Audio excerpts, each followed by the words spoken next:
বারাণসীতে দ্বিতীয় দিনে আমরা আরতি দেখছিলাম ঘাটে বসে, মানে নৌকায় বসে। ভীষণ ভালো লাগছিল।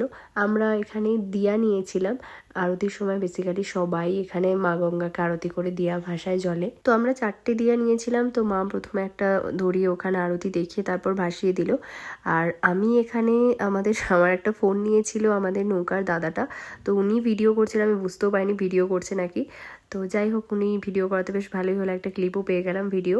এখানে আরতি দেখতে সত্যি ভীষণ ভালো লাগে, কিন্তু এখানে এই আরতি কিন্তু আগে ঠিক এরকমভাবে হতো না। যখন প্রথম আমরা বারাণসীতে গেছিলাম তখন কিন্তু এইরকম ছিল না।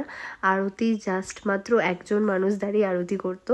তো এখন মানে তখন যেরকম আমরা দেখে এসেছিলাম, এখন গেলে আকাশ আর পাতাল পার্থক্য।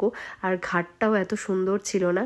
মানে বারাণসীর গঙ্গার ঘাট এত অপরিচ্ছন্ন ছিল যে স্নান পর্যন্ত করতে পারিনি। যে এই ট্রান্সফরমেশনটা নিজে চোখে দেখেছি, ভীষণ ভালো লাগছে।